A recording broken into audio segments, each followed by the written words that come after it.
이렇게 온라인으로 또 뵙게 돼서 굉장히 반갑습니다. 그러면서도 많이 아쉽습니다. 가정에서 하나님 섬기고 예배하면서 주님과 더 친밀한 시간이 되었으면 좋겠습니다. 기도하고 예배 시작하도록 하겠습니다. 기도하시겠습니다. 주님 감사합니다. 이렇게 온라인으로나마 주님을 섬기기 원합니다. 하나님, 어려운 상황 가운데 있습니다. 나가지도 못하고 활동하지 못하는 전 세계적인 질병의 재앙 속에서 있습니다. 하나님, 저희를 붙들어 주시고 이 기간 동안 우리가 하나님과 더 친밀해지는, 가정이 회복되어지는 자들로 주님 붙들어 주시옵소서. 하나님, 무엇보다도 어떤 상황에서도 우린 주님을 예배하고 우리를 주님께 드리기 원하오니 하나님 받아주시옵소서.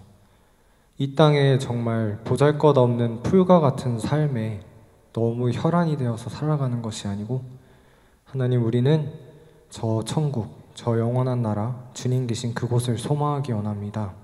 천국의 소망을 우리에게 허락하여 주시옵소서. 감사하며 예수님의 이름으로 기도드립니다. 아멘. 네, 함께 구주의 십자가 보혈로 찬양하시겠습니다. 구주의 십자가 보혈로 죄 씻음 받기를 원하네. 내 죄를 씻으신 주 이름 찬송합시다. 찬송합시다. 찬송합시다. 내 죄를 씻으신 주 이름 찬송합시다. 죄악을 속하여 주신 주 내 속에 들어와 계시네. 십자가 앞에서 주 이름 찬송합시다. 찬송합시다. 찬송합시다. 내 죄를 씻으신 주 이름 찬송합시다. 주 앞에 흐르는 생명수 날 씻어 정하게 하시네. 내 깊은 정성을 다하여 찬송합시다. 찬송합시다. 찬송합시다. 내 죄를 씻으신 주 이름 찬송합시다. 찬송합시다. 찬송합시다. 내 죄를 씻으신 주 이름 찬송합시다. 아멘. 네, 함께 보실 성경 본문 말씀은 마가복음 15장 1절에서 5절 말씀입니다. 네, 함께 성경 펴시고 읽으시면 좋겠습니다. 새벽에 대제사장들이 즉시 장로들과 서기관들 곧 온 공회와 더불어 의논하고 예수를 결박하여 끌고 가서 빌라도에게 넘겨주니, 빌라도가 묻되 내가 유대인의 왕이냐?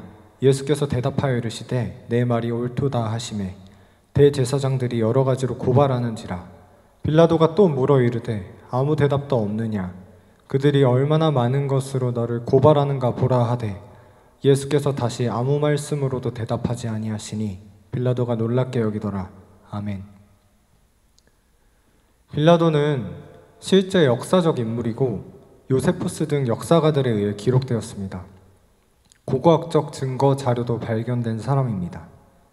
그는 당시 매우 중요한 직책을 맡고 있었고 군사적 힘, 행정력 등 자신의 지위에 걸맞는 능력이 있는 사람이었을 것입니다. 하지만 그는 이 세상에 죄 지은 자 중에 가장 불쌍한 사람 중 한 명이 되었습니다. 빌라도는 3번이나 예수님을 죄가 없는 사람이라고 누가복음 23장 4절, 14절, 22절에 걸쳐 말하고 있습니다. 빌라도는 당시 군중에 의한 엄청난 압박을 받았습니다. 예수님께서 죄가 없으신 것을 알지만 불의하고 불법적이고 합당하지 않은 잔인한 일을 행하게끔 하는 것이었습니다. 결국 유대인 지도자들에 의해 예수님을 십자가에 처형하기로 합니다. 그도 처음에 이 일을 피하고자 했습니다. 유대인들에게 예수님을 넘겨주고 너희들이 재판하라고, 알아서 하라고 그렇게 말을 했습니다. 아마도 그는 예수님을 재판하는 것에 있어서 두려움과 어려움을 느꼈을 것입니다. 유대 왕이었던 헤롯에게도 갔었고 피를 보면 직성이 풀릴 거라 생각한 빌라도는 예수님을 채찍질하기도 했습니다.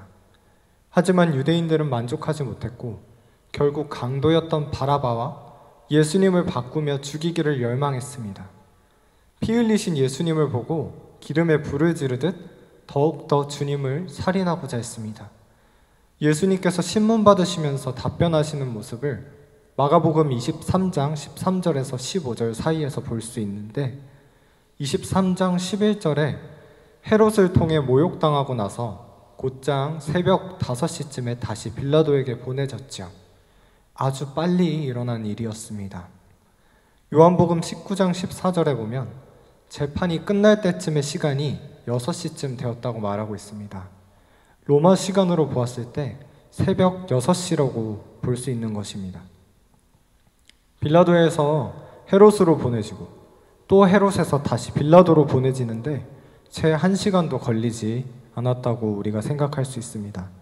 그 과정에서 증인도 없고 증거도 없고 진지하게 오고 간 어떤 법적인 공방도 없었습니다.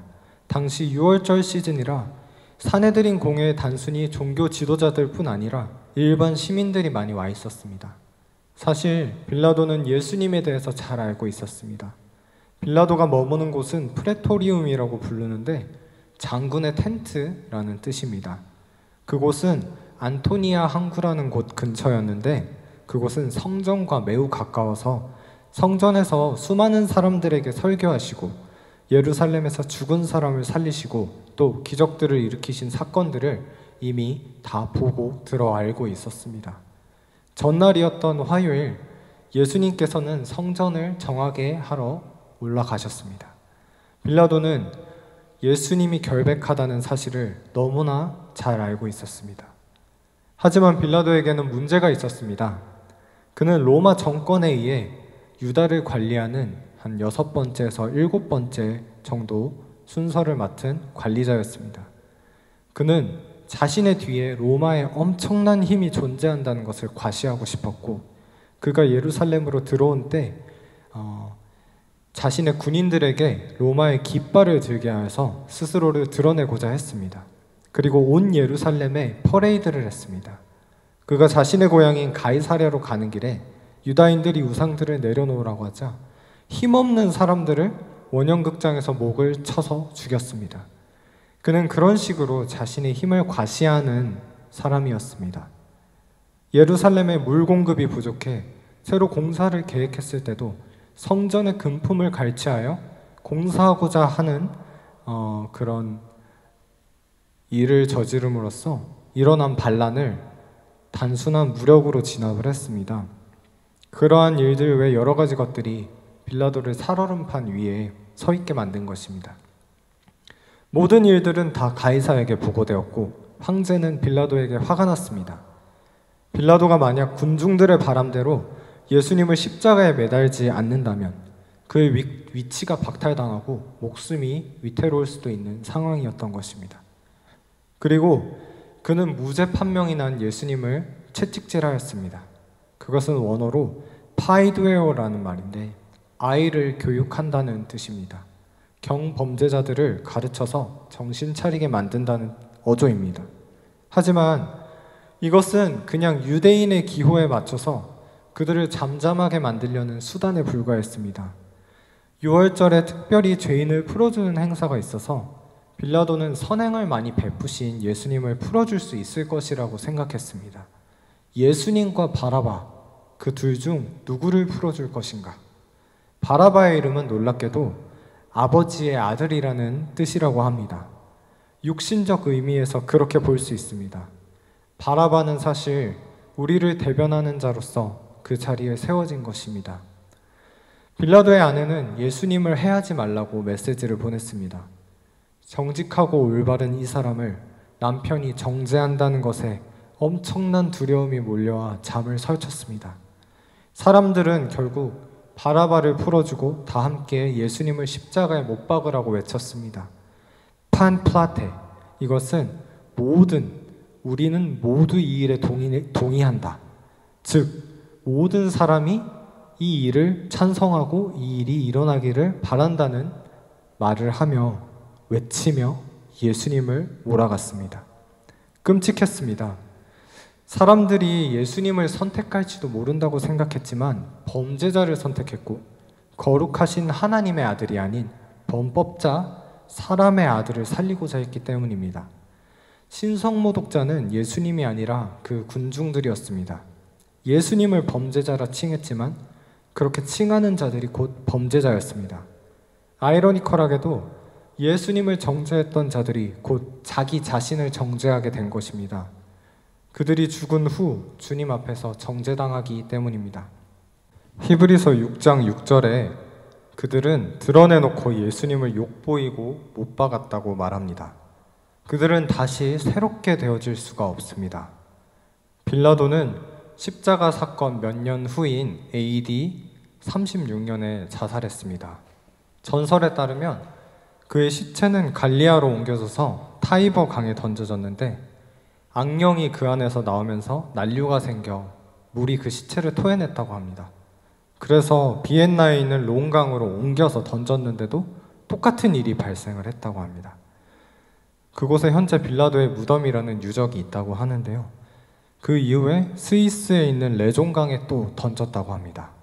또 강이 시체를 토해내서 그 근처에 있는 시벨리니 산에 올려놨더니 호수 근처에 안착되었다고 합니다. 그리고 금요일마다 그 호수에서 물이 올라와서 빌라도의 손을 씻기고 있다고 하는 전설이 있습니다.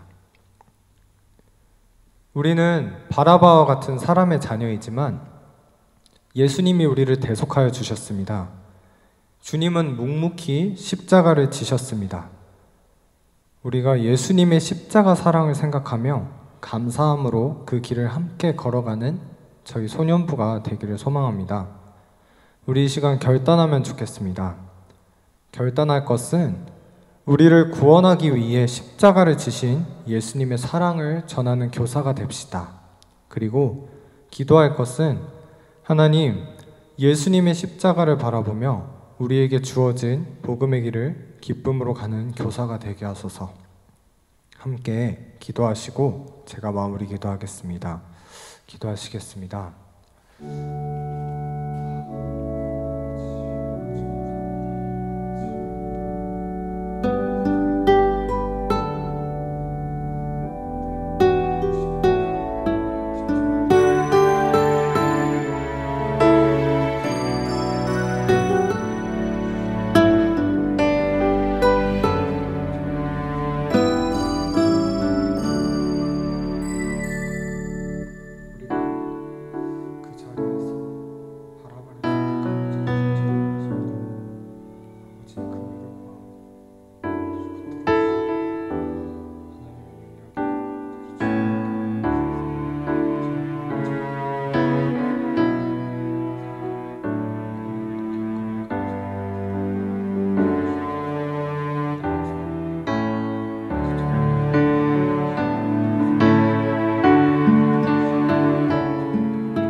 기도하겠습니다.